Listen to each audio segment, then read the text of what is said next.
വചനദീപം. ലൂക്കോസിൻ്റെ സുവിശേഷം 13-ാം അധ്യായം 1 മുതൽ 9 വരെയുള്ള വാക്യങ്ങൾ. ലൂക്കോസിൻ്റെ സുവിശേഷം 13-ാം അധ്യായം 1 മുതൽ 9 വരെയുള്ള വാക്യങ്ങൾ. ആ സമയത്ത് തന്നെ അവിടെ ഉണ്ടായിരുന്ന ചിലർ പീലാത്തോസ് ഗലീലക്കാരുടെ ചോര അവരുടെ യാഗങ്ങളോട് കലർത്തിയ വർത്തമാനം അവനോട് അറിയിച്ചു. അതിന് അവൻ ഉത്തരം പറഞ്ഞത്, ആ ഗലീലക്കാർ ഇത് അനുഭവിക്കയാൽ എല്ലാ ഗലീലക്കാരിലും പാപികളായിരുന്നു എന്ന് നിങ്ങൾക്ക് തോന്നുന്നുവോ? അല്ലല്ല, മാനസാന്തരപ്പെടാഞ്ഞാൽ നിങ്ങളെല്ലാവരും അങ്ങനെ തന്നെ നശിച്ചു പോകും എന്ന് ഞാൻ നിങ്ങളോട് പറയുന്നു. അല്ല, ശീലോഹാമിലെ ഗോപുരം വീണ് മരിച്ചുപോയ ആ 18 പേർ യെരുശലേമിൽ പാർക്കുന്ന സകല മനുഷ്യരിലും കുറ്റക്കാരായിരുന്നു എന്ന് തോന്നുന്നുവോ? അല്ലല്ല, മാനസാന്തരപ്പെടാഞ്ഞാൽ നിങ്ങളെല്ലാവരും അങ്ങനെ തന്നെ നശിച്ചു പോകും എന്ന് ഞാൻ നിങ്ങളോട് പറയുന്നു. അവൻ ഈ ഉപമയും പറഞ്ഞു. ഒരുത്തന് തൻ്റെ മുന്തിരിത്തോട്ടത്തിൽ നട്ടിരുന്നൊരു അത്തിവൃക്ഷമുണ്ടായിരുന്നു. അവൻ അതിൽ ഫലം തിരഞ്ഞു വന്നു, കണ്ടില്ലതാനും. അവൻ തോട്ടക്കാരനോട്, ഞാനിപ്പോൾ 3 സംവത്സരമായി ഈ അത്തിയിൽ ഫലം തിരഞ്ഞു വരുന്നു, കാണുന്നില്ലതാനും. അതിനെ വെട്ടിക്കളക, അത് നിലത്തെ നിഷ്ഫലമാക്കുന്നത് എന്തിന് എന്ന് പറഞ്ഞു. അതിന് അവൻ, കർത്താവേ, ഞാൻ അതിനു ചുറ്റും കിളച്ച് വളം ഇടുവോളം ഈ ആണ്ടുകൂടെ നിൽക്കട്ടെ. മേലാൽ കായ്ച്ചെങ്കിലോ? ഇല്ലെങ്കിൽ വെട്ടിക്കളയാം എന്ന് ഉത്തരം പറഞ്ഞു. 13-ാം അധ്യായം തുടങ്ങുന്നത് തന്നെ ആ സമയത്ത് തന്നെ അവിടെ ഉണ്ടായിരുന്ന ചിലർ പറഞ്ഞൊരു കാര്യം ഉദ്ധരിച്ചുകൊണ്ടാണ്. ആ സമയം എന്ന് പറഞ്ഞിരിക്കുന്നത് 12-ാം അധ്യായത്തിൽ യേശു പറഞ്ഞ കാര്യങ്ങളെ കുറിച്ചാണ്. അതായത് യേശു 12-ാം അധ്യായത്തിൻ്റെ അവസാനത്തിൽ യഹൂദ മത നേതാക്കന്മാരെ നോക്കി താൻ പറയുന്നു, നിങ്ങൾക്ക് ആകാശത്തിലുള്ള ലക്ഷണങ്ങളെ തിരിച്ചറിയാൻ സാധിക്കും, പക്ഷേ ചരിത്രത്തിൽ നിങ്ങൾക്ക് ചുറ്റും സംഭവിക്കുന്ന കാര്യങ്ങൾ കണ്ടിട്ട് എന്താണ് സംഭവിക്കാൻ പോകുന്നതെന്ന് പറയാൻ നിങ്ങൾക്ക് കഴിയാത്തത് എന്തുകൊണ്ട് എന്ന് താൻ ചോദിക്കുന്നു. അതിനുശേഷം താൻ പറയുകയാണ്, പ്രതിയോഗി നിങ്ങളെ ന്യായാധിപൻ്റെ അടുക്കിലേക്ക് കൊണ്ടുപോവുകയാണ് എന്ന് വെച്ചാൽ നിങ്ങൾക്കെതിരെ ഒരു കേസുണ്ട്. ആ കേസിൽ വിധി വന്നാൽ നിങ്ങൾക്ക് ശിക്ഷയാണ് കിട്ടാൻ പോകുന്നത്. നിങ്ങൾ അതിൽ നിന്ന് രക്ഷപ്പെടാൻ പോകുകയില്ല. പക്ഷേ നിങ്ങൾക്കിപ്പോൾ ചെയ്യാവുന്ന കാര്യം പ്രതിയോഗിയുമായി നിരന്നുകൊള്ളുക. യഹൂദന്മാർക്കെതിരെയുള്ള കേസ് അവർ ദൈവത്തെ അനുസരിച്ചില്ല എന്നതാണ്. ദൈവത്തെ അനുസരിച്ചില്ല, ദൈവത്തിൻ്റെ ന്യായപ്രമാണം തള്ളിക്കളഞ്ഞു, ദൈവം അയച്ച പ്രവാചകന്മാരെ അവർ തള്ളിക്കളഞ്ഞു. ഇപ്പോഴിതാ ദൈവം അയച്ച തൻ്റെ പുത്രനെ മിശിഹയെയും അവർ തള്ളിക്കളഞ്ഞുകൊണ്ടിരിക്കുകയാണ്. അവനെ അവർ ക്രൂശിക്കാൻ പോവുകയാണ്. ഇത് അവരുടെ അവസാന അവസരമാണ്. നിങ്ങൾ മിശിഹയെ തള്ളിക്കളഞ്ഞാൽ അതോടുകൂടി ഒരു രാജ്യമെന്ന നിലയിൽ നിങ്ങൾ ഛിദ്രിക്കപ്പെടും. ഈ പട്ടണം, അതായത് യെരുശലേം പട്ടണം നശിപ്പിക്കപ്പെടും. ഇതൊക്കെ അത് സംഭവിച്ചു കഴിഞ്ഞ് ജീവിക്കുന്ന നമുക്കറിയാം. പക്ഷേ അതാണ് യേശു അവരോട് പറഞ്ഞത്, നിങ്ങൾ മാനസാന്തരപ്പെടണം, നിങ്ങൾ നിങ്ങളുടെ പാപ വഴികളെ വിട്ടു തിരിയണം, ചെയ്തത് തെറ്റായിപ്പോയി എന്ന് പ്രതിയോഗിയോട് ഏറ്റുപറഞ്ഞാൽ മതി. നിങ്ങൾക്ക് ആ കേസിൽ നിന്ന് വിടുതലുണ്ട്, അത് ഉടനെ ചെയ്യണം, സമയമില്ല എന്ന് യേശു പറഞ്ഞു. ആ സമയത്താണ് അവർ അവരുടെ നാട്ടിൽ നടന്ന ഒരു ദുരന്തത്തെക്കുറിച്ച് യേശുവിനോട് പറയുന്നത്. മാനസാന്തരപ്പെടണം എന്ന സന്ദേശം കേൾക്കുമ്പോൾ പല ആളുകളും ചെയ്യുന്ന ഒരു കാര്യം ഇതാണ്. അവർ ശ്രദ്ധ മറ്റുള്ളവരിലേക്ക് തിരിക്കാൻ ശ്രമിക്കും. നിങ്ങളുടെ ജീവിതത്തിൽ ഒരു പ്രശ്നമുണ്ട്, ദൈവം നിങ്ങൾ മാനസാന്തരപ്പെടണം എന്നാഗ്രഹിക്കുന്നു എന്ന സന്ദേശം ദൈവം ഓരോ വ്യക്തിയോടും വ്യക്തമായി അറിയിക്കും. അതൊരു പക്ഷേ ദൈവവചന വായനയിലൂടെ ആയിരിക്കാം, ദൈവവചനം പ്രസംഗിക്കുന്നവരിലൂടെ ആയിരിക്കാം, ഒരുപക്ഷെ ഒരു ലഘുരേഖയോ പുസ്തകമോ വായിക്കുന്നതിലൂടെ ആയിരിക്കാം, മറ്റുള്ളവരുടെ ഉപദേശത്തിലൂടെ ആയിരിക്കാം. എന്തായാലും ഏത് തെറ്റിൽ നിന്നാണ് ഒരു വ്യക്തി മാനസാന്തരപ്പെടേണ്ടത് എന്ന് ദൈവം ആ വ്യക്തിയോട് വ്യക്തമായി സംസാരിക്കും. പ്രശ്നം മാനസാന്തരപ്പെടേണ്ടതിൻ്റെ ആവശ്യകതയെക്കുറിച്ച് മനസ്സിലാകാത്തതല്ല, മറിച്ച് മാനസാന്തരപ്പെടാൻ മനസ്സില്ലാത്തതാണ്. മാനസാന്തരപ്പെടാൻ മനസ്സില്ലാത്ത ആളുകൾ അവർ കേട്ട മാനസാന്തരത്തിൻ്റെ സന്ദേശം ഞങ്ങളെക്കാൾ അത്യാവശ്യമുള്ള വേറെ ആളുകളുണ്ട്, അവരോട് പോയി പറ എന്ന മനോഭാവമാണ് എടുക്കുക. അത് ഇന്നും ശരിയാണ്. ആളുകളോട് സുവിശേഷം പറയുമ്പോൾ ചില ആളുകൾ പറഞ്ഞത് കേട്ടിട്ടുണ്ട്, നിങ്ങൾ ആ വീട് കണ്ടോ, ആ വീട്ടിൽ പോയി അവിടുത്തെ ആ ചേട്ടനോട് പറയണം, അദ്ദേഹം വലിയ കള്ളുകൂടിയനാണ്, അദ്ദേഹം മാനസാന്തരപ്പെടണം. എനിക്ക് മാനസാന്തരപ്പെടേണ്ട ആവശ്യമില്ല. ഈ മനോഭാവം മനുഷ്യർക്കെല്ലാം ഉണ്ട്. അതുതന്നെയാണ് 13-ാം അധ്യായത്തിൽ അന്ന് അവിടെ ഉണ്ടായിരുന്ന യഹൂദന്മാർ യേശുവിനോട് കാണിച്ചത്. അവർ പറയുകയാണ്, പീലാത്തോസ് ചില ഗലീലക്കാരുടെ ചോര അവരുടെ യാഗങ്ങളോട് കലർത്തിയ വർത്തമാനം അവനോട് അറിയിച്ചു. ഈ സംഭവം എന്താണ് എന്ന് ബൈബിളിൽ നിന്ന് നമുക്ക് വ്യക്തമായി അറിഞ്ഞുകൂടാ. ഇവിടെ പറഞ്ഞിരിക്കുന്നത് എന്താണോ അത് മാത്രമേ നമുക്കറിയൂ. പീലാത്തോസ്, അവരുടെ ഗവർണർ, ചെയ്ത വളരെ ക്രൂരമായ ഒരു കാര്യത്തെക്കുറിച്ചാണ് ഇവിടെ പറയുന്നത്. യേശു ഇവരോട് മാനസാന്തരത്തെക്കുറിച്ചാണല്ലോ പറഞ്ഞത്. അപ്പോൾ ക്രൂരനായ ഒരു ഭരണാധികാരിയെക്കുറിച്ച് പറയുകയാണ്. ഇന്നും ആളുകളത് ചെയ്യാറുണ്ട്. ദൈവം മാനസാന്തരത്തിൻ്റെ സന്ദേശം അവരെ അറിയിക്കുമ്പോൾ അവർ കുറ്റം പറയുന്നത് ഭരണാധികാരികളെയാണ്, സമൂഹത്തെയാണ്, പുതിയ തലമുറയാണ്, മാധ്യമങ്ങളെയാണ്. ഇപ്പോഴത്തെ കാലം അത് കലികാലമാണ്.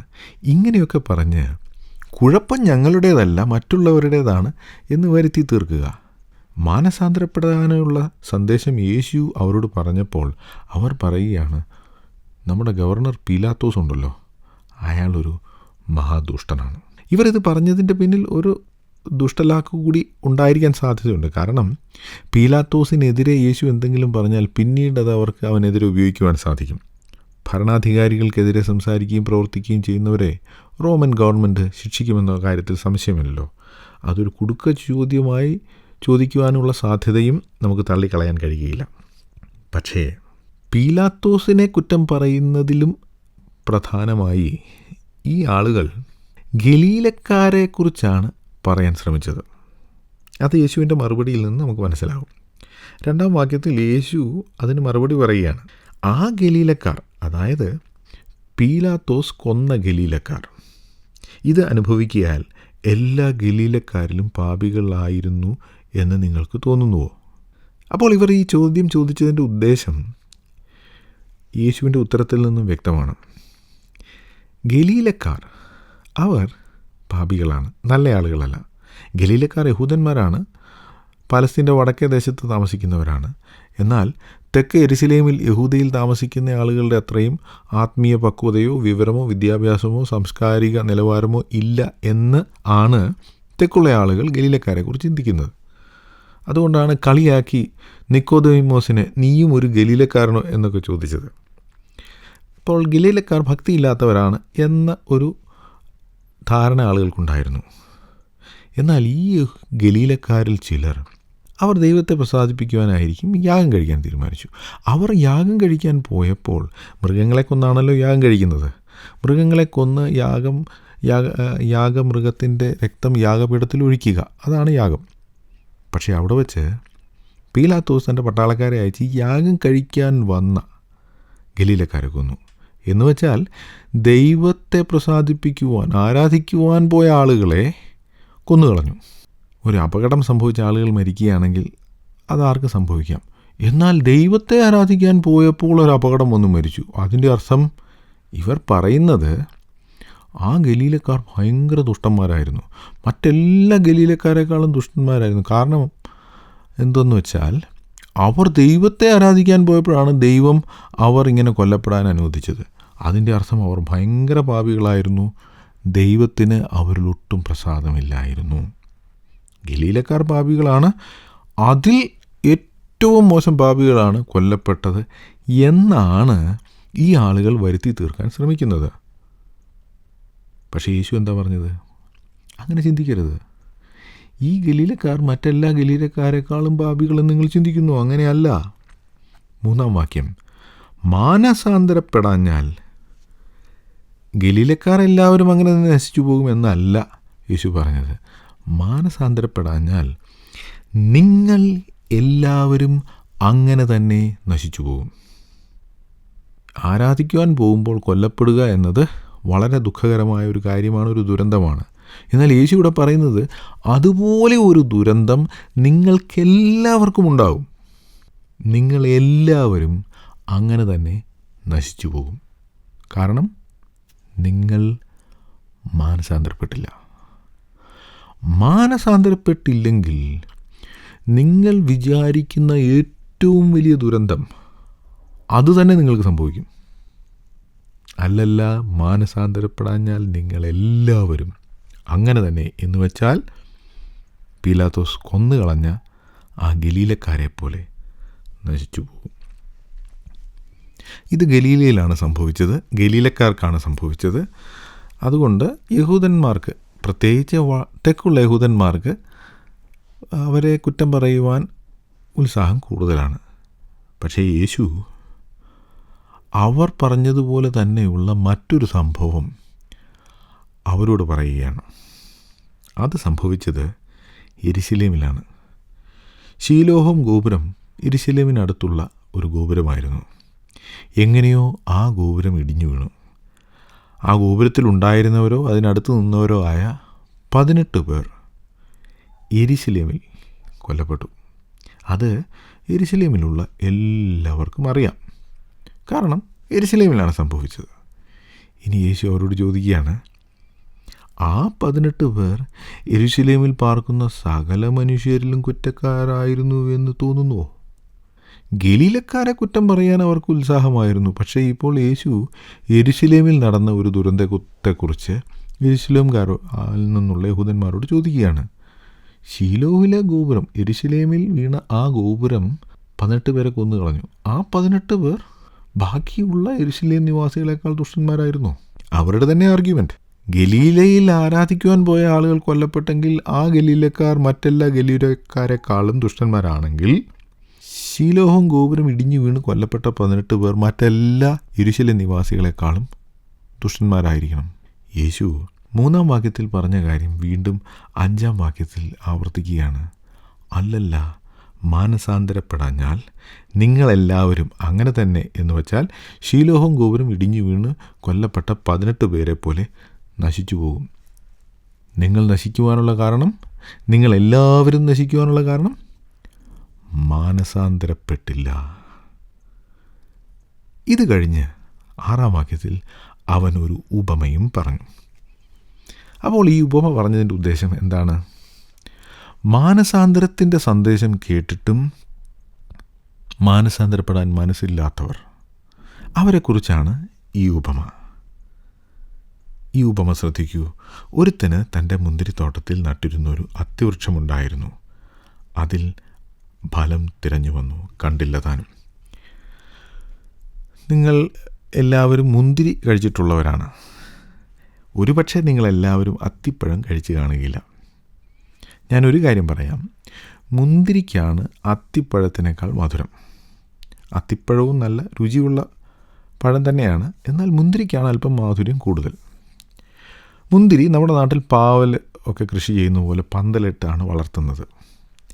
ഇങ്ങനെ പന്തലിട്ട് വളർത്തുന്ന മുന്തിരിത്തോട്ടത്തിൻ്റെ നടുവിൽ ഒരു അത്തിവൃക്ഷം നട്ടാൽ അവിടെ തണലാകും, അവിടെ പിന്നെ മുന്തിരി കൃഷി ചെയ്യാൻ സാധിക്കില്ല.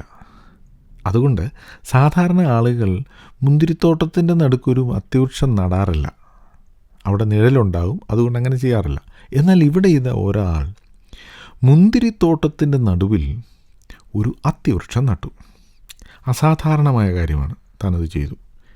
ഈ അത്തിവൃക്ഷത്തിന് മറ്റ് അത്തിവൃക്ഷങ്ങളെക്കാൾ പല പ്രത്യേകതകളുണ്ടായിരുന്നു. ഒന്നാമത്, ഇത് അത്തിവൃക്ഷത്തിൻ്റെ കുരു വീണ് കിളുത്തതല്ല, ഒരാൾ മനഃപൂർവ്വം നട്ടതാണ്.